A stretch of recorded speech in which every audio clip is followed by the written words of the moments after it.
बिस्मिल्लाहिर्रहमानिर्रहीम। कैसे हैं भाई आप लोग? रटना नहीं है, समझना है। Saint text book board second year physics new book 2024 chapter number 22 solid state electronics. इसका पार्ट जो है वो 18 हम करने जा रहे हैं, ट्रांजिस्टर एज एन एम्पलीफायर। इससे पहले हम ट्रांजिस्टर एज अ स्विच देख चुके। कॉपी पेन से ले लीजिए, लेक्चर को नोट करना है और मुस्कुराते रहना है। पहले कॉन्सेप्ट लेंगे और उसके बाद फिर इसके नोट्स की तरफ चलेंगे। ठीक है भाई। कॉन्सेप्ट क्या है इसका? एग्जाम्पल एक समझ लीजिए, उसके बाद फिर इसका कॉन्सेप्ट परफेक्ट आपको मिल जाएगा। आप खड़े हुए हैं, आपके हाथ में माइक है, ठीक है। आप डाइस पे खड़े हुए हैं और आपके हाथ में ये माइक है और माइक में आप बोल रहे हैं, ठीक है। माइक तो इतना अच्छा नहीं है लेकिन चलो, ये माइक आपके पास है, ठीक है। और इस माइक से आप बोल रहे हैं। उसके बाद क्या हो रहा है, यहाँ पर एक स्पीकर है, ये स्पीकर लगा हुआ है। ये हो गया माइक, ये हो गया स्पीकर। आप बोल रहे हैं साउंड, और यहाँ पर क्या आ रहा है, यहाँ पर आपको रिजल्ट मिल रहा है लाउड साउंड, लाउड साउंड। तो ये वाला साउंड और ये वाला साउंड, क्या इसमें कोई फ़र्क नहीं है? बिल्कुल भाई, ज़मीन आसमान का फ़र्क है। यहाँ जो आप बोल रहे हैं ये साउंड कौन सा है? फेंट साउंड है। तभी तो आपने स्पीकर लगा रखे हैं, तभी तो आप माइक में बोल रहे हैं, ठीक है। ये फेंट साउंड है जो आपका निकल रहा है, लेकिन स्पीकर से जो साउंड निकल रहा है वो लाउड साउंड है। मतलब आपका साउंड बड़ा हो गया। इस बड़े हो जाने को ही हम कहते हैं एम्पलीफाई। एम्पलीफाई, बड़ा हो जाना, ठीक है भाई। तो एम्पलीफाई अगर है तो एम्पलीफायर भी होगा, बड़ा करने वाला। तो आपके वीक साउंड को, फेंट साउंड को लाउड साउंड में कन्वर्ट करने वाला, उसको एम्पलीफाई करने वाला, वो अगर ना हो तो फिर वो कहाँ है? ये रहा बीच में, ये रहा बीच में, कलेक्टर, बेस और इमीटर। तो ये रहा आपका क्या है? एम्पलीफायर। एम्पलीफायर ये रहा। अब आप बोलेंगे सर ये एम्पलीफायर तो नहीं है, पिछली वीडियो सारी देख चुके हैं हम, हमें पता है ये तो ट्रांजिस्टर है। जी बिल्कुल सही कहा आपने, ये ट्रांजिस्टर है। यहाँ पर ट्रांजिस्टर अब एम्पलीफायर का किरदार अदा करेगा, ठीक है। इससे पहले वाले आपने वीडियो के अंदर देखा, ट्रांजिस्टर जो है वो स्विच का किरदार अदा कर रहा है, ऑन ऑफ का। यहाँ पर ट्रांजिस्टर जो है वो किसका किरदार अदा कर रहा है? एम्पलीफायर। ये एम्पलीफाई कर देगा किसको? आपका जो फेंट साउंड है लाउड साउंड में। लेकिन क्या सिर्फ लाउड साउंड की हद तक ये मामला है कि आपका फेंट साउंड जो है, वीक साउंड जो है, ये एम्पलीफाई करके लाउड साउंड में कन्वर्ट कर देगा? नहीं, सिर्फ यही बात नहीं है, और भी बहुत सारी किस्में हैं। इसके लिए आपको चलना पड़ेगा वेव्स की दुनिया में। वेव्स की दुनिया, वेव्स की दुनिया, ये जो आपके पास है, ठीक है। एक तो वेव्स की दुनिया में चलना पड़ेगा, दूसरा आपको ये समझना पड़ेगा ये जो आपके पास है ये साउंड वेव है, साउंड वेव है, ठीक है भाई। तो आपकी साउंड वेव जो है वो जा रही है इस माइक में, और इस माइक में जाने के बाद वो साउंड वेव किस में कन्वर्ट हो रही है? एक और वेव में। किस में? जिसको हम आसान ज़बान में क्या कहते हैं? इलेक्ट्रिक करंट कहते हैं, बिजली कहते हैं, इलेक्ट्रिसिटी कहते हैं। हकीकतन जो एक वायर के अंदर फ्लो हो रही होती है ना बिजली या इलेक्ट्रिक करंट या बर्की रो या इलेक्ट्रिसिटी, वो असल में जाती किस शक्ल में है? उस तार के अंदर से एक जगह से दूसरी जगह। ये तार है, इसमें इलेक्ट्रिक करंट जो है, वायर है, इसमें इलेक्ट्रिक करंट जो है वो जा रहा है यहाँ से यहाँ। तो यहाँ से यहाँ जो वायर में इलेक्ट्रिक करंट जा रहा है, तो ये इलेक्ट्रिक करंट जा रहा है या इलेक्ट्रिसिटी जा रही है, ठीक है। ये जा किस शक्ल में रही है? ये भी वेव की शक्ल में जा रही है। किस शक्ल में? वेव की शक्ल में। वेव की शक्ल होती कैसी? ऐसे होती है, ठीक है। तो यहाँ से वेव का सफ़र शुरू हुआ, और यहाँ आगे आने के बाद इस तार के अंदर जो वेव है, अब वो साउंड वेव नहीं है, बल्कि वो साउंड वेव कन्वर्ट हो गई है किसके अंदर? इलेक्ट्रिकल वेव में। इलेक्ट्रिकल वेव में, इलेक्ट्रिकल वेव में कन्वर्ट हो गई। किसने कन्वर्ट किया? ये रहा माइक भाई। माइक का काम ही ये है कि ये कन्वर्ट कर देगा आपकी साउंड वेव को इलेक्ट्रिकल वेव में। अब ये इलेक्ट्रिकल वेव यहाँ पर जा रही है, लेकिन इसने तो सिर्फ कन्वर्ट ही किया है ना माइक ने, इसका इतना ही काम है। तो यहाँ पर जो अब साउंड वेव होगी, अब ज़रा देखिएगा, यहाँ पर जो साउंड वेव होगी वो इतनी बड़ी होगी, और एग्जैक्टली जो लाउड स्पीकर से साउंड निकल रहा है, यानी कि साउंड वेव जो निकल रही है वो इतनी बड़ी होगी। तो छोटी साउंड वेव बड़ी साउंड वेव में कन्वर्ट हो रही है। लेकिन ये माइक ने जो कन्वर्ट किया है इस साउंड वेव को इस इलेक्ट्रिकल वेव के अंदर, क्योंकि ये तो तार है ना, बिजली की तार है, तो ये इलेक्ट्रिकल वेव जो है, क्या इसमें कोई तब्दीली आई है? भाई इसमें इतनी तब्दीली आई है कि ये साउंड वेव से इलेक्ट्रिकल वेव में कन्वर्ट हो गई है। एम्पलीफाई नहीं हुई, साउंड उसका साइज़ नहीं बड़ा हुआ, ठीक है। इस वायर के अंदर भी जा रही है, तो ये जो साइज़ है अभी वेव का, वही यहाँ पर ये साइज़ है बस। लेकिन यहाँ से जो निकल रहा है वो तो ये साइज़ निकल रहा है, इतनी बड़ी साउंड वेव। हमें कैसे पता? सुन के पता लग रहा है भाई, लाउड स्पीकर से हमारी आवाज़ कैसी निकल रही है, ओ बहुत सारी, बड़ी लाउड। तो यहाँ पर अब कौन सी चीज़ लगी हुई है जो कि इस साउंड वेव को, इस इलेक्ट्रिकल वेव को, अब यहाँ पर आने के बाद अब यही साउंड वेव आपकी किस में हो गई? इलेक्ट्रिकल वेव में कन्वर्ट हो गई। अब इसी इलेक्ट्रिकल वेव को ये जो हमारा ट्रांजिस्टर है, जो कि एम्पलीफायर का किरदार अदा कर रहा है, ये एम्पलीफाई कर देगा। एम्पलीफाई मतलब बड़ा कर देगा, ठीक है भाई। अब यही इलेक्ट्रिकल वेव जब यहाँ पे आएगी तो ये स्पीकर जो लगे हुए हैं यहाँ पर दोबारा क्या होगा? कन्वर्जन होगी। कन्वर्जन होगी किसकी? इसी इलेक्ट्रिकल वेव की। ये जो इलेक्ट्रिकल वेव यहाँ पर अभी यहाँ तक आने तक तो ये छोटी ही सी थी, लेकिन जब ये एम्पलीफायर या ट्रांजिस्टर से आगे निकलेगी तो इसका साइज़ ये बड़ा सारा हो जाएगा। अब यहाँ जगह कम है इसलिए मैं इतना से ही दिखा रहा हूँ, ठीक है। लेकिन अभी भी ये किस शक्ल में है? इलेक्ट्रिकल वेव की शक्ल में ही है। आगे आने के बाद स्पीकर जो हैं वहाँ से हमारी ये बड़ी सी जो इलेक्ट्रिकल वेव है ये किस में कन्वर्ट हो जाएगी? बड़ी सी साउंड वेव में। तो क्या हो रहा है? ये वेव्स की दुनिया है, जिसका मैंने अभी आपको सिर्फ हल्का सा इंट्रोडक्शन ही करवाया है। अभी तो पूरी दुनिया बहुत बड़ी है भाई, ठीक है। अब ये तो आपको समझ में आ गया पूरा का पूरा। अब आपसे कोई पूछता है कि भाई ट्रांजिस्टर जो है वो एम्पलीफायर का किरदार अदा कर रहा है, कैसे कर रहा है? तो आप एम्पलीफाई का मतलब बता दें कि भाई एम्पलीफाई का मतलब होता है बड़ा करना। ट्रांजिस्टर किसको बड़ा कर रहा है? वो इलेक्ट्रिकल वेव को बड़ा कर रहा है, एम्पलीफाई कर रहा है। फिर वो बोलेगा कोई मिसाल दे के समझा दीजिए, तो पूरी मिसाल दे के आप समझा सकते हैं कि भाई देखें ये माइक लगा हुआ है, आप माइक में बोल रहे हैं, आपकी साउंड वेव जो है वो छोटी है, ये साउंड वेव माइक कन्वर्ट कर रहा है इलेक्ट्रिकल वेव में और ये आगे आ रही है, ठीक है। और ट्रांजिस्टर इसको क्या कर रहा है? एम्पलीफायर इसको क्या कर रहा है? इस इलेक्ट्रिकल वेव को कन्वर्ट कर रहा है किसमें?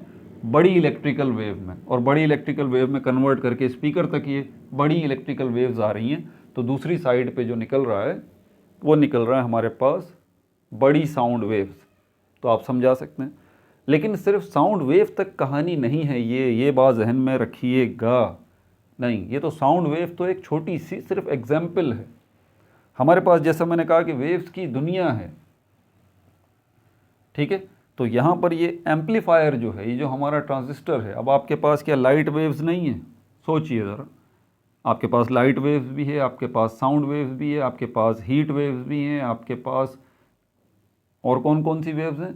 फिर हमारे पास मैकेनिकल वेव्स की एक अलग क्लास है, इतनी सारी किस्मों की मैकेनिकल वेव्स हैं। फिर हमारे पास इलेक्ट्रोमैग्नेटिक वेव्स की अलग क्लास है, इलेक्ट्रोमैग्नेटिक वेव्स की एक अलग दुनिया है। इलेक्ट्रोमैग्नेटिक वेव्स में गामा वेव्स हैं, माइक्रोवेव्स हैं, रेडियो वेव्स हैं, कितनी किस्मों की वेव्स हैं। कोई भी किस्म की वेव हो भाई, ये आपका जो दोस्त है ये ट्रांजिस्टर एम्पलीफाई कर देगा उसको, एम्पलीफाई कर देगा उसको। अच्छा, ये ट्रांजिस्टर अकेला तो काम नहीं करता, आपको पता है कि इसका पूरा सेटअप होता है, लेफ़्ट राइट सर्किट बना हुआ होता है, इलेक्ट्रिकल सर्किट। वो मैंने यहाँ पर 2 बना रखे हैं, 1 बाय 1 आपको मैं बताऊँगा। लेकिन उससे पहले जो चीज़ है उसको समझ लीजिए, वो है हमारे पास सिग्नल। सिग्नल किसको कहते हैं? 2 मिसालें दे के आपको सिग्नल से मैं ज़रा क्लियर कर दूँ, क्योंकि सिग्नल समझ में आएगा तो आपको इलेक्ट्रिकल सिग्नल समझ में आएगा कि इलेक्ट्रिकल सिग्नल क्या है। इलेक्ट्रिकल सिग्नल क्या है? पहले सिग्नल को आसान भाषा में, आसान ज़बान में समझ लेते हैं। आप जा रहे हैं गाड़ी में अपने, तो सामने आपको वो ट्रैफिक लाइट्स नज़र आती हैं। ट्रैफिक लाइट्स एक हो गई हमारे पास, ये ग्रीन हो गई, दूसरी हमारे पास जो है वो रेड हो गई और येलो हो गई। ग्रीन, रेड, येलो, ये 3 लाइट्स होती हैं। आप क्या कहते हैं, ट्रैफिक सिग्नल। क्या कहते हैं इसको, ट्रैफिक सिग्नल। मतलब ट्रैफिक सिग्नल क्या, इसका मतलब सिग्नल का इशारा। सिग्नल का मतलब इशारा। इशारा, ज़रा इस बात को समझिएगा, पूरी दुनिया आपको सब कुछ समझ में आ जाएगा, आप ज़रा सिर्फ इतनी सी बात को समझ लें। इशारा, सिग्नल, इशारा। आपको इशारा मिला, ट्रैफिक सिग्नल मिला। आपने देखा कि यार ये ग्रीन जो है, जब भी ये बत्ती जलती है तो आप गाड़ी चला देते हैं अपनी, ठीक है। और अगर ये रेड जो है ये जल रही होती है तो आप अपनी गाड़ी खड़ी करके रखते हैं, स्टॉप कर देते हैं। और अगर ये येलो जल रही हो तो इसका मतलब ये है कि आप वेट करें, अगले हुक्म का इंतज़ार करें। अब आप ज़रा सोचिए कि एक मिनट के लिए, क्या ग्रीन बत्ती जली, आपको किसी ने कुछ बोला कि भाई आप जो है वो चले जाइए? बोला किसी ने? नहीं। किसी ने कुछ बोला? मेरी इस बात पर ज़रा ध्यान दीजिएगा तो समझ में आ जाएगा सारा चक्कर। आपको किसी ने आके बोला नहीं कि भाई ग्रीन बत्ती जल गई है, या फिर किसी ने आपको ये नहीं बोला कि भाई आप चले जाइए।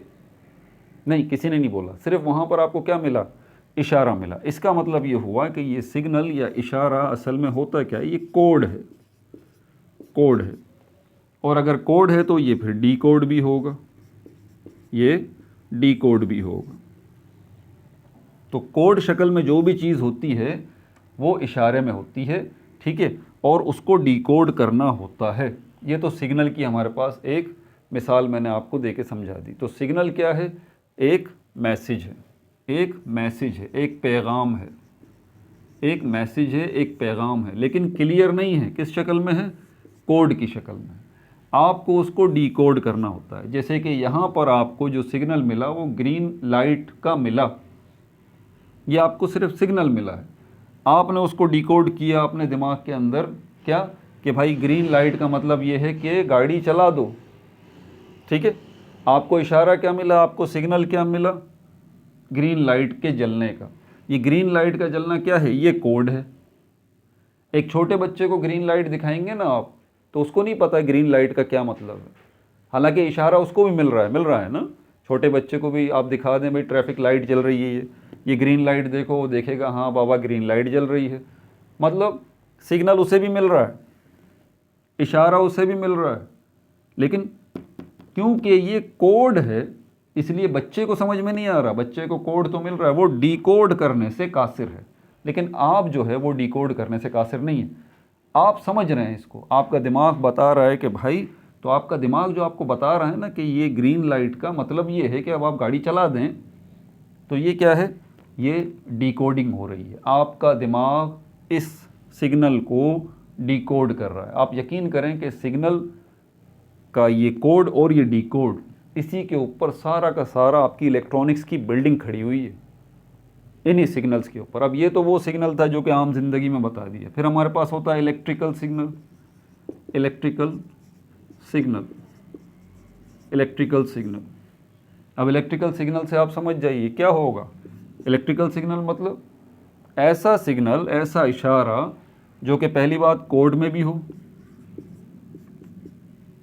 दूसरा इलेक्ट्रिक करंट की शक्ल में हो, इलेक्ट्रिक करंट की शक्ल में, इलेक्ट्रिक करंट की शक्ल में। Small amount of electric current आप इशारे के तौर पे यूज़ कर रहे हैं।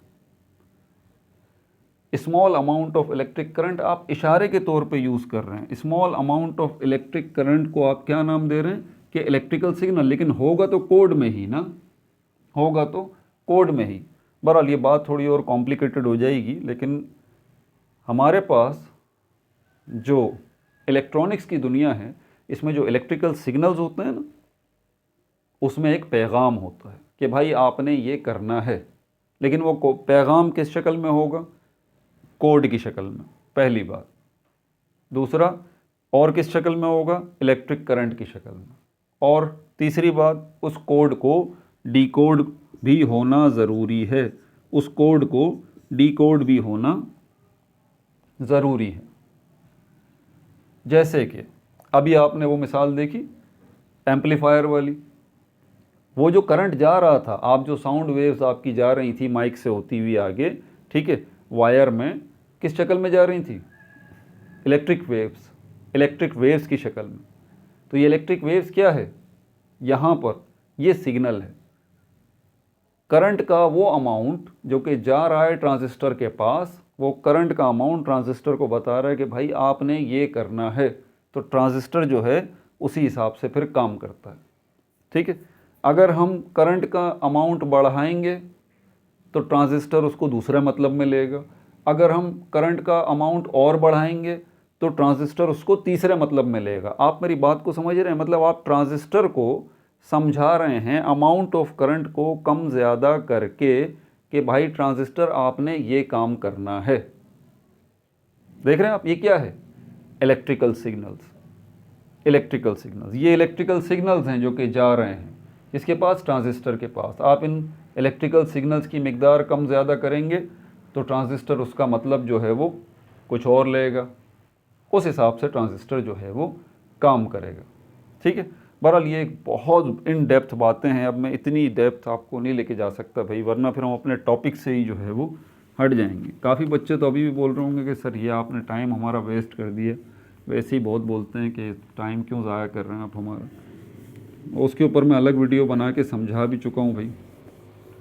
पिछली वीडियो बहरहाल अगर आपने नहीं देखी है तो ऊपर देखें, लिंक अभी तक शो हो भी चुका होगा। ये नए आने वाले बच्चों के लिए बताता हूँ। और अगला पार्ट अगर देखना हो तो इसी वीडियो के लास्ट में आपको अगला पार्ट मिल जाएगा। लेकिन प्लेलिस्ट में चले जाएं तो पिछली सारी वीडियोस आपको मिल जाएंगी। कैसे जाएंगे? इसी स्क्रीन के नीचे देखें, लोगो नज़र आ रहा है, आपको रटना नहीं समझना है। उस पर क्लिक करें, पेज खुल जाएगा, वहाँ देखें प्लेलिस्ट का ऑप्शन है, उस पर क्लिक करें, प्लेलिस्ट आपके सामने आ जाएगी। तो सारी प्लेलिस्ट आ जाएंगी। 12 फिज़िक्स की प्लेलिस्ट में चले जाइए और वहाँ पर पिछली सारी वीडियोस मौजूद हैं 12 फिज़िक्स की प्लेलिस्ट में। चैप्टर नंबर 15, 16, 17, 18, 19, 20, 21 और 22 जो अभी चल रही है। इसके अलावा 12 केमिस्ट्री की भी प्लेलिस्ट होगी। कंप्लीट बुक 12 केमिस्ट्री की बना के मैं अपलोड कर चुका हूँ। प्लस उसके अंदर एक टेस्ट भी है जो कि बार बार बच्चों को बताता हूँ। वो हमारे पास क्या है? वो ऑर्गेनिक नॉमनक्लेचर्स, सारे ऑर्गेनिक नॉमनक्लेचर्स का वो टेस्ट है, ग्रैंड टेस्ट है। वो लगभग 2 घंटे की वीडियो है, उसी में सोल्यूशन बताए हैं। वो टेस्ट आप अटैम्प्ट करें, वो वीडियो को देखें। सारे नॉमनक्लेचर एक जगह इकट्ठे हुए हैं। इनऑर्गेनिक नॉमनक्लेचर की अलग वीडियो है, उसी प्लेलिस्ट में मिल जाएगी। इसके अलावा 11th केमिस्ट्री जो है उसकी भी प्लेलिस्ट मिल जाएगी आपको। 11th केमिस्ट्री भी कंप्लीट बुक बना के मैं अपलोड कर चुका हूँ। मैट्रिक पाकिस्तान स्टडी अभी चल रही है, चैप्टर नंबर 5 उसका चल रहा है। ठीक है भाई, तो ये हमारे पास था सारा का सारा सिनेरियो कि हम ट्रांजिस्टर को जो है वो एम्पलीफायर के तौर पर इस्तेमाल कर रहे हैं। अब यहाँ पर हमारे पास 2 केसेस होंगे। अब इसके नोट्स जो है वो आप लेना शुरू कर दें। हमारे पास 2 केसेस होंगे इसके अंदर। ये वाली जो आपको डायग्राम नज़र आ रहा है ये बता रहा है नो सिग्नल एडिड, जब आपने अभी कोई सिग्नल ऐड ही नहीं किया इसके अंदर। ठीक है, दूसरा केस है हमारे पास सिग्नल एडिड, जब आप सिग्नल को ऐड करेंगे तो क्या होगा। ठीक है भाई, सिग्नल को एम्पलीफाई करना है ना। ठीक है, इलेक्ट्रिकल सिग्नल को इसने एम्पलीफाई करना है। चलें बहरहाल चलते हैं इसके नोट्स की तरफ। ठीक है भाई, तो सबसे पहले ट्रांजिस्टर एज एन एम्पलीफायर, इसके अंदर हमारे पास क्या है? एक्सप्लेनेशन। एक्सप्लेनेशन की हेडिंग डाल लीजिए। एक्सप्लेनेशन के अंदर क्या है हमारे पास? पहला point, receives weak electrical signals. receives weak electrical signals, receives weak electrical signals from input panel, signals from input panel, input panel। आपको पता है ये डायग्राम बना हुआ है, इसके अंदर ये वाला जो पोर्शन है, ये वाला, ये बीच में ट्रांजिस्टर है। इसको देखें, ये ट्रांजिस्टर जो है ये इसका कलेक्टर कहलाता है, ये बेस है और ये एमीटर है। इसके बाद ये जो सारा का सारा पोर्शन है, ध्यान से देखें, इसके राइट हैंड साइड वाला ये सारा का सारा पोर्शन है, ये आउटपुट पैनल कहलाता है। ठीक है, आउटपुट, यहाँ पर आपको आउटपुट मिलता है, मतलब आउटपुट बोलें तो रिजल्ट मिलता है। और ये जो आपका पोर्शन है सारा का सारा लेफ्ट हैंड साइड वाला, ये आपका इनपुट पैनल कहलाता है, इनपुट पोर्शन कहलाता है। और यहाँ से आप सिग्नल देते हैं। ठीक है भाई, receives weak electrical signal from input panel, ये जो इनपुट पैनल है यहाँ से वीक इलेक्ट्रिकल सिग्नल्स आपका ट्रांजिस्टर जो है वो रिसीव करेगा। ठीक है भाई, फिर क्या करेगा? Amplify it, amplify it amplify करेगा किसको, इट का मतलब इन्हीं इलेक्ट्रिकल सिग्नल्स को एम्पलीफाई करेगा, amplify it into strong electrical signal, into strong electrical signal, into strong electrical signal। ठीक है भाई।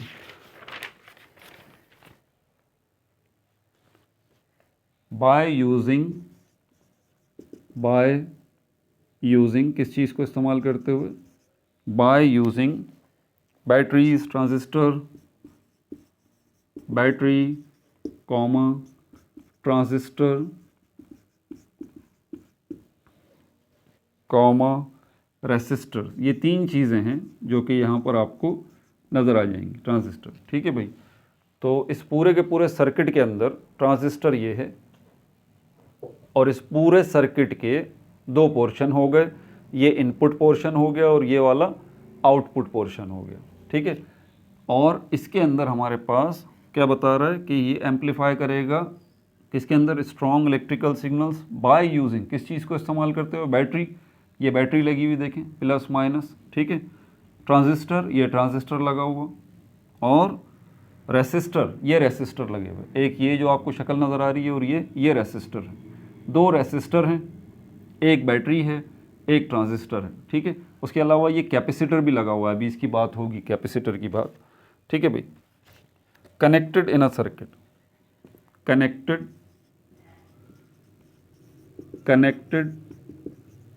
इन अ सर्किट,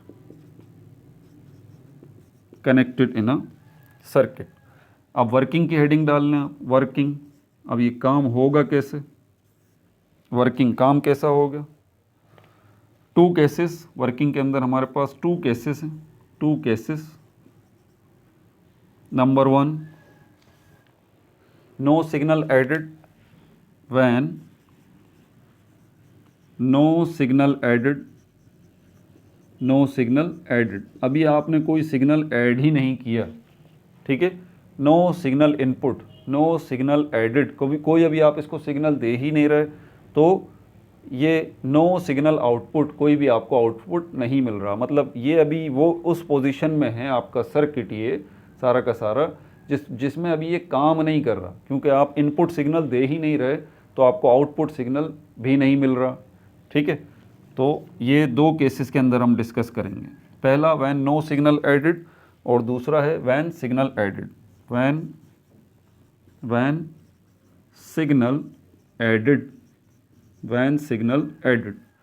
और ये वाला जो डायग्राम है नीचे वाला, ये इसके लिए कि जब आप सिग्नल ऐड करेंगे तो फिर आप देखेंगे कि ये सिग्नल ऐड होने पे यहाँ हो क्या रहा है, यहाँ से सिग्नल इनपुट जाएगा और ये आउटपुट आपको मिलेगा यहाँ से। ठीक है भाई। तो पहली हेडिंग देख लेते हैं इसके अंदर, when no signal added.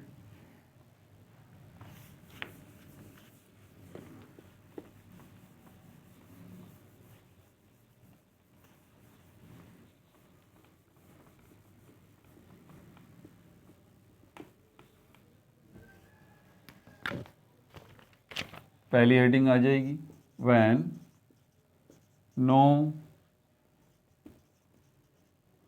Signal added. इसके अंदर से थोड़ी सी मैथमेटिकल डेरिवेशन भी है इन द लास्ट, वो बताऊंगा आपको।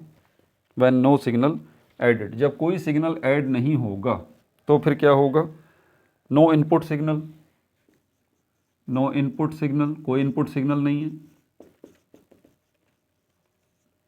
मतलब ये आपका सारा सर्किट जो है ये अभी चल तो रहा है लेकिन काम नहीं कर रहा, एम्पलीफिकेशन का काम नहीं हो रहा। क्यों? क्योंकि इनपुट सिग्नल आपने कोई ऐड किया ही नहीं, आपने कोई इनपुट सिग्नल दिया ही नहीं। ठीक है। यहाँ पर फिर उसके बाद हमारे पास दूसरा पॉइंट है DC biasing levels, DC biasing levels. ये डीसी बायसिंग लेवल्स जो हैं, डीसी मतलब डायरेक्ट करंट, बायसिंग लेवल्स पहले लिख लें फिर बताता हूँ। Are set by feedback transistor, are set by feedback transistor. अब ज़रा ध्यान से बात सुने, ये जो बैटरी लगी हुई है ये क्या दे रही है, वोल्टेज दे रही है। अब ये फिक्स्ड वोल्टेज है, ये डीसी सप्लाई है, डायरेक्ट करंट। अब ये क्या है, बैटरी, ये फिक्स्ड जो है वो वोल्टेज दे रही है। मिसाल के तौर पर 100 वोल्ट दे रही है, यहाँ से 100 वोल्ट दे रही है, लेकिन आप चाहते हैं कि यार यहाँ पर 50 वोल्ट आए, इस जगह पर 100 वोल्ट ना आए तो कोई प्रॉब्लम की बात नहीं है। आप यहाँ से इसके दरमियान आप लगा दें एक रेसिस्टर, ये रेसिस्टर, तो ये रेसिस्टर लग गया। अब रेसिस्टर लग गया तो रेसिस्टर वोल्टेज को कम ज़्यादा कर सकता है आपकी मर्ज़ी के मुताबिक, ठीक है, आपकी मर्ज़ी के मुताबिक। तो यहाँ से जो वोल्टेज निकल रहे हैं, देखें यहाँ से जो वोल्टेज निकल रहे हैं यहाँ पर आएंगे, ये लगा हुआ रेसिस्टर R1, और इस रेसिस्टर की वर्थ भी दी हुई है कि 1 किलो ओम, ये ओम का सिग्नल है, 1 किलो ओम इसकी रेसिस्टेंस है इस रेसिस्टर की, ठीक है। यहाँ पर एक और रेसिस्टर लगा हुआ है, ये ज़रा तगड़ा किस्म का रेसिस्टर है, इसको R2 कह रहे हैं, ये 240 किलो ओम का है, 240 किलो ओम का ये रेसिस्टर लगा हुआ है। तो बहरहाल आप चाहते हैं कि यहाँ से ये 10 वोल्ट की बैटरी है, 10 वोल्ट जो है वो 10 वोल्ट की बैटरी है, लेकिन आप चाहते हैं कि 10 वोल्ट जो है इस ट्रांजिस्टर के पास ना जाए, बल्कि इस ट्रांजिस्टर के पास 5 वोल्ट जाए। तो इसके लिए बीच में आप क्या लगा दें, आप रेसिस्टर लगा दें, ये लगा हुआ रेसिस्टर। और यही 10 वोल्ट जब यहाँ से यहाँ आएंगे, तो यहाँ आने के बाद जब ये 10 वोल्ट इस रेसिस्टर में से गुजरेंगे तो ये फिर कितने हो जाएंगे, 5 वोल्ट हो जाएंगे, ठीक है भाई, और आपका मसला हल हो जाएगा, 5 वोल्ट यहाँ पर आ जाएंगे। तो ये जो आप सारा सेटअप कर रहे हैं ना, इसको कहते हैं डीसी बायसिंग लेवल्स। ये जो आप सेटअप कर रहे हैं ना सारा का सारा, कि इतने वोल्ट की बैटरी लगा रहे हैं और ये रेसिस्टर लगा रहे हैं ताकि आपको इतना वोल्ट, इस ट्रांजिस्टर को इतना वोल्ट मिले, ये जो सारा का सारा आप सेटअप कर रहे हैं ये क्या है, DC biasing levels are set.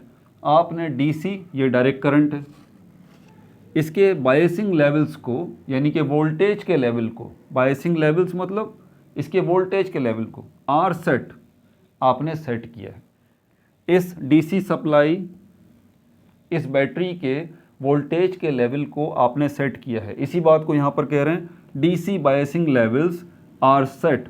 DC मतलब बैटरी, इसके बायसिंग लेवल्स मतलब इसके वोल्टेज, आर सेट आपने सेट किए हैं by feedback resistor, transistor sorry मैंने गलत लिख दिया, ये रेसिस्टर है, फीडबैक रेसिस्टर, फीडबैक रेसिस्टर, इसको हम कह रहे हैं यहाँ पर क्या है, ये R1, R1 है या फिर ये R2 भी है, मैं बताता हूँ अभी।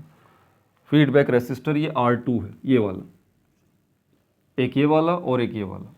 मतलब आपने रेसिस्टर्स को, ये मिलते जुलते नाम है ना ट्रांजिस्टर और रेसिस्टर, मैं भी गड़बड़ा जाता हूँ थोड़ा सा। तो बहरहाल ये जो आपने रेसिस्टर्स का सेटअप कर रखा है और उसकी मदद से आपने अपने वोल्टेजेस जो हैं, जो आप चाहते हैं कि वो आगे जाएं, तो ये जो आपने सारा सेटअप कर रखा है उसको हम कहते हैं DC biasing levels are set by feedback resistor.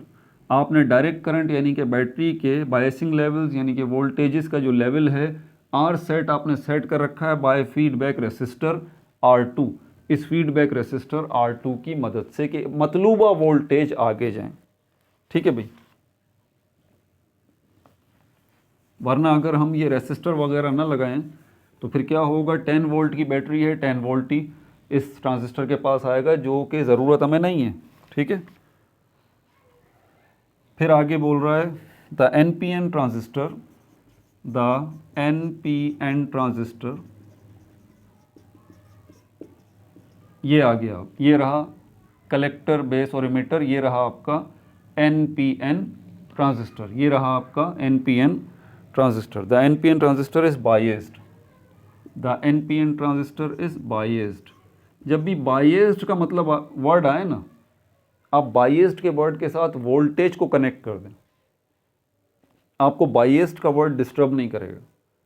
अब यहाँ पर लिखा हुआ है ना the NPN transistor is biased, मतलब इस NPN ट्रांजिस्टर के अंदर वोल्टेज सेट किए गए हैं, इस NPN ट्रांजिस्टर के अंदर वोल्टेज सेट किए गए हैं। इसी बात को यहाँ पर ये कह रहा है NPN transistor is biased so that VCE voltage between collector and emitter, ये VCE कहलाता है voltage between collector and emitter. तो ये रहा कलेक्टर और ये रहा इमीटर, यहाँ से यहाँ तक के जो वोल्टेजेस हैं उनकी बात हो रही है। ठीक है भाई, voltage between collector and emitter, collector और इमीटर के दरमियान जो वोल्टेजेस हैं जिसको हम कह रहे हैं VCE इज़ हाफ, वो हाफ हो जाएं, इज़ हाफ, वो हाफ हो जाएं। देखिए हो गए ना, ये +5 वोल्ट हो गए, is half of the supply voltage, is half of the supply voltage, is half of the supply voltage. Supply voltage हमारा कितना है 10, ये हाफ हो के कितना हो गया 5 वोल्ट। ठीक है भाई, तो आपने एनपीएन ट्रांजिस्टर को बायस्ड कर दिया, मतलब एनपीएन ट्रांजिस्टर के वोल्टेजेस को सेट कर दिया है, जिससे क्या हुआ है कि voltage between collector and emitter वो हाफ हो गए हैं, 5 वोल्ट हो गए हैं ऑफ द सप्लाई वोल्टेज। ठीक है भाई, सप्लाई वोल्टेज इज़ 10 वोल्ट। अगला पॉइंट है supply voltage is 10 volt, hence लिहाजा hence VCE voltage between collector and emitter is 5 volt। इसके साथ प्लस का साइन लगा दिया करें, +10 volt +5 volt, voltage between collector and emitter 5 volt होगा। ठीक है, अब ये तो कलेक्टर और इमीटर के दरमियान के वोल्टेज हो गए, कलेक्टर और इमीटर के दरमियान के वोल्टेज 5 वोल्ट आपको चाहिए। अब यहाँ पर एक वोल्टेज और है जो कि हमें इस ट्रांजिस्टर को चलाने के लिए चाहिए। याद है, ये सिलिकॉन का बना हुआ 0.7, ये लिखा हुआ मैंने 0.71 वोल्ट। ठीक है, 0.71 वोल्ट at base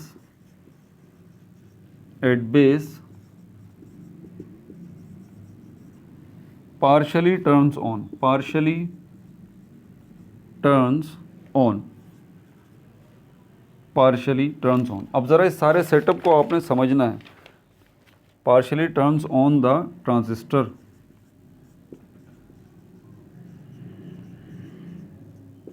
मैंने क्या कहा था कि आपका सेटअप रेडी हो जाएगा, इसमें वोल्टेज बायस्ड हो जाएंगे, जितने वोल्टेज यहाँ से निकल रहे हैं आपको हाफ चाहिए, हाफ भी हो जाएंगे। ठीक है, उसके बाद यहाँ पर आपको इस ट्रांजिस्टर को स्टार्ट करने के लिए 0.71 वोल्ट चाहिए, वो भी आ जाएंगे। किसकी मदद से आएंगे? इन रेसिस्टर्स की मदद से आएंगे। और ये R2 वाला रेसिस्टर हमारे पास फीडबैक रेसिस्टर कहलाता है, इसकी मदद से ऐसा होगा। तो ये सब कुछ तो हो जाएगा, लेकिन अभी भी ये सब कब कर रहे हैं? जब आप सिग्नल को ऐड नहीं कर रहे, नो सिग्नल इनपुट, नहीं, अभी आपने सिग्नल, अभी आप सिर्फ इसको रेडी कर रहे हैं। ठीक है, अपने मतलूबा वोल्टेजेस जो है वो आप लेकर आ रहे हैं, बायस्ड कर रहे हैं इसको। ठीक है, now in this setup, now comma in this setup, now in this setup the transistor acts an amplifier, the transistor acts as an amplifier। ठीक है भाई, अब मैं आपसे सवाल पूछता हूँ, आपसे एग्ज़ाम में सवाल आ जाता है कि आप सर्किट के अंदर क्या क्या बायसिंग करेंगे, एक सर्किट के अंदर आप क्या क्या सेटअप करेंगे जब आपने उसके अंदर ट्रांजिस्टर को एज अ एम्पलीफायर के तौर पर यूज़ करना है। तो आप बता देंगे कि भाई सर्किट के अंदर हम बायसिंग ये करेंगे कि आउटपुट पैनल साइड पर हम 10 वोल्ट की बैटरी लगाएंगे। ठीक है, और वहीं पर एक रेसिस्टर लगाएंगे 1 किलो ओम का।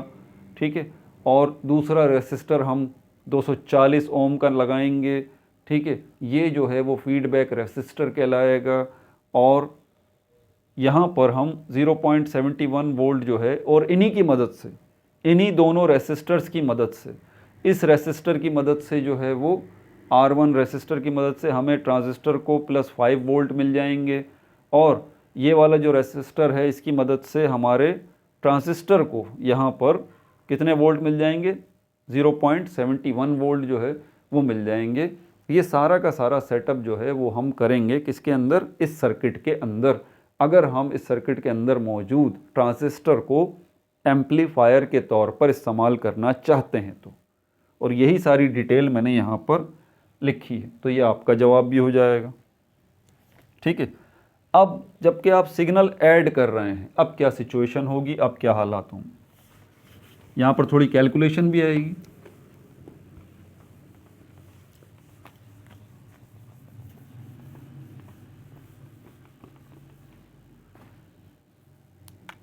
अब इसको कर लेंगे वैन सिग्नल एडिड, दूसरी हेडिंग आ जाएगी इसी की, वैन सिग्नल एडिड, जबकि आप सिग्नल को जो है वो ऐड कर रहे हैं, when signal added.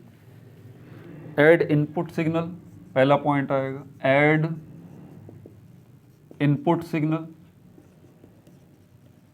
Add input signal to amplifier, to amplifier.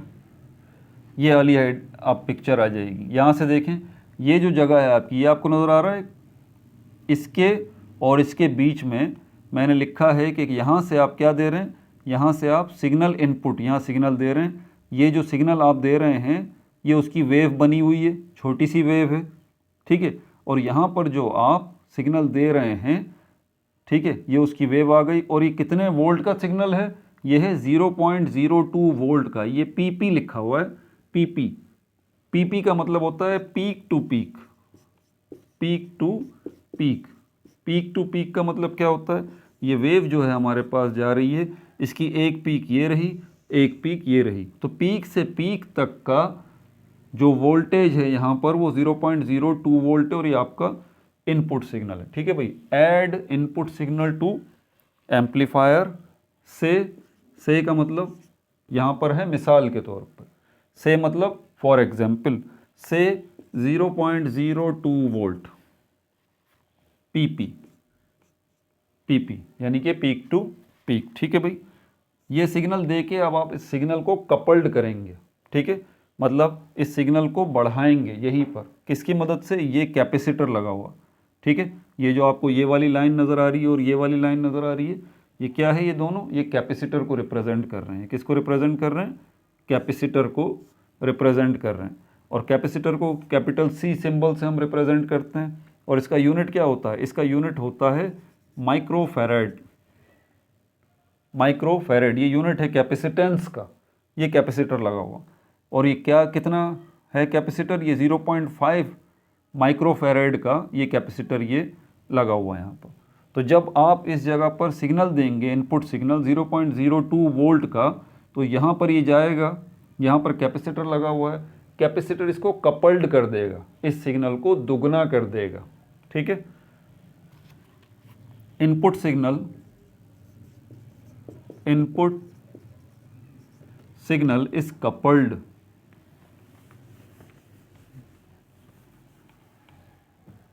Input signal is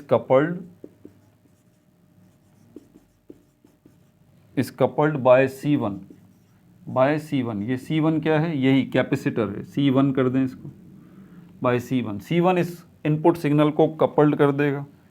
अब आउटपुट की तरफ चलते हैं। Output is taken from collector, output is taken from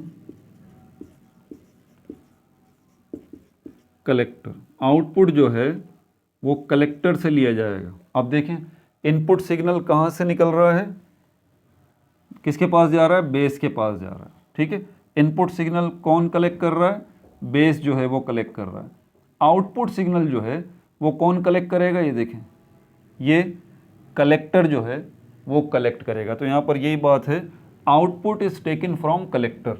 तो कलेक्टर साइड पर, कलेक्टर जो है वो किस साइड पर है, आउटपुट पोर्शन की साइड पर है ना। ठीक है, तो यहाँ पर ये कलेक्टर से आपको आउटपुट सिग्नल मिलेगा, और आउटपुट सिग्नल आप देख लें वेव की शक्ल में आपको नज़र आ रहा है, कितना बड़ी वेव है, ये माइनस और ये प्लस। आपको पता है वेव की जो हमारे पास एसी है, इसके अंदर ये वाला प्लस पोर्शन होता है और नीचे वाला ये माइनस होता है, प्लस माइनस। तो ये देखें, ये पहले ये नीचे वाला माइनस और ये ऊपर वाला प्लस, तो ये इतनी बड़ी वेव करके दिखाइए। ये वही वेव है, ये वही इलेक्ट्रिकल सिग्नल है जो कि जब ये इनपुट की सूरत में गया था तो इतना था, बस ये इतना था। लेकिन जब ये आउटपुट की शक्ल में ये कलेक्टर से हमें निकलता हुआ नज़र आ रहा है, देखें कितना बड़ा है ये, कितना बड़ा ये इलेक्ट्रिकल सिग्नल है। ठीक है भाई, कितना बड़ा ये इलेक्ट्रिकल सिग्नल है। तो output is taken from collector, collector से आपको ये आउटपुट जो है वो मिल जाएगा, आउटपुट सिग्नल जो है वो मिल जाएगा।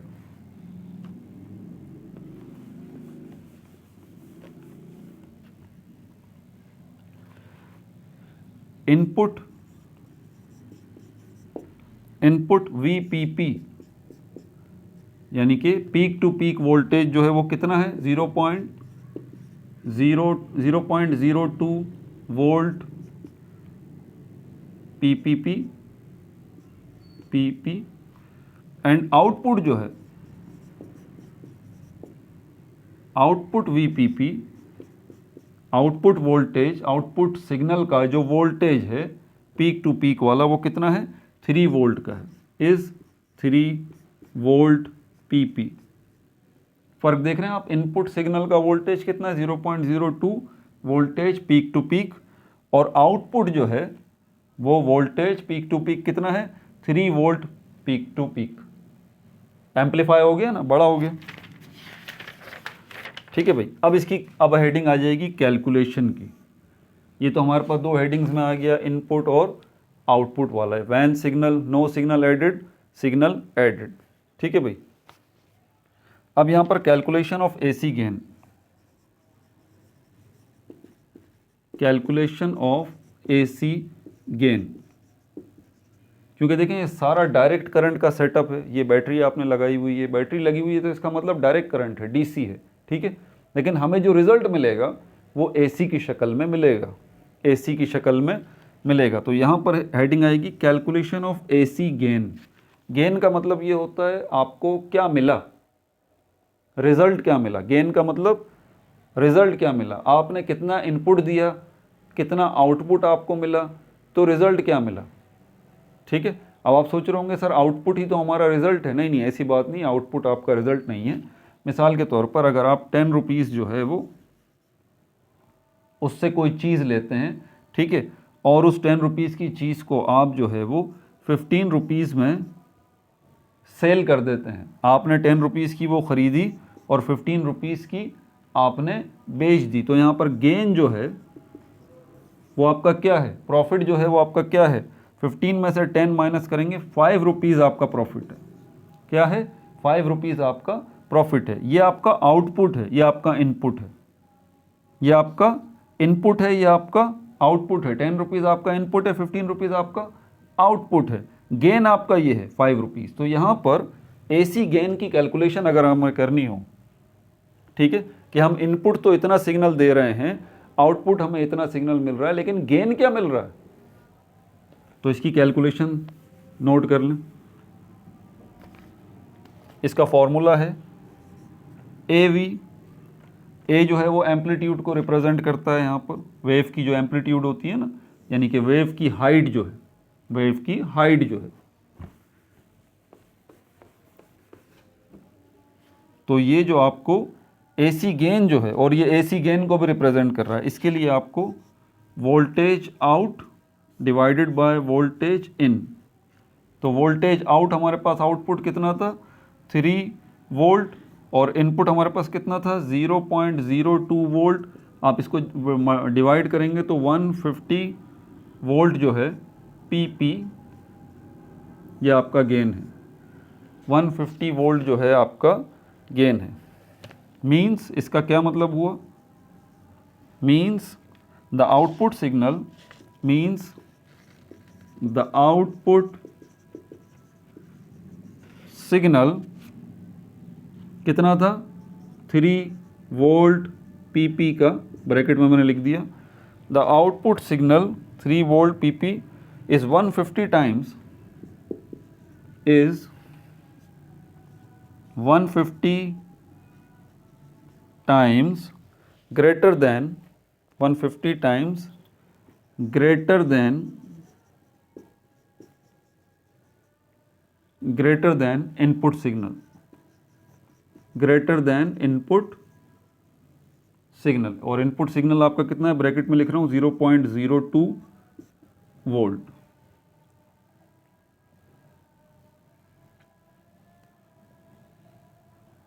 And voltage gain is 150 volt. ठीक है भाई, तो ये हो गया हमारा आज का topic complete. Transistor as an amplifier, इसका कॉन्सेप्ट भी लिया, इसके डायग्राम्स भी लिए। लेकिन अगर आप नए आने वाले हैं, देखें हमारे लिए प्रॉब्लम यार यही होती है कि नए आने वाले बच्चे होते हैं ना, अगर वो पिछली वीडियोस पूरी सीरीज़ से देख के नहीं आ रहे होते। अब ये ट्रांजिस्टर की सीरीज़ चल रही है पूरी की पूरी, अब मैं कितनी बातें पिछली रिपीट कर सकता हूँ, सोचें ज़रा। मुमकिन नहीं है ना, मुमकिन नहीं है। हम तो ये बातें, अब वो ये सारी बातें उस बच्चे को बड़ी अच्छे से समझ में आ रही होंगी जो पिछला तरतीब से सारी वीडियोस देखता हुआ आ रहा है। ठीक है, उसका कॉन्सेप्ट बना हुआ है, उसको ये समझने में, ये डायग्राम समझने में कोई प्रॉब्लम नहीं होगी। नए बच्चों को समझा रहा हूँ जो अभी तक रुके हुए हैं और ये वीडियो अभी तक देख रहे हैं। ठीक है, नए आने वाले थोड़े परेशान इसीलिए होंगे क्योंकि उनका बेस नहीं बना हुआ। ठीक है, पिछली वीडियोस जो है ना, आप उनको तरतीब से देखें तो आपका कॉन्सेप्ट बनेगा, तो सारी चीज़ें फिर जो है ना आपको समझ में भी आएंगी, अच्छे से समझ में आएंगी, कोई कन्फ्यूजन नहीं होगी आपको। जो बच्चे शुरू से पूरी एक एक पार्ट को तरतीब से देखते हुए आ रहे हैं, उनको कोई कन्फ्यूजन नहीं होगी। उनको ये डायग्राम भी समझ में आ गया, ये भी आ गया, सारे के सारे उनको समझ में आ रहे हैं अभी। ठीक है भाई, अपना बहुत ज़्यादा ख्याल रखिएगा। No like no subscribe, only share.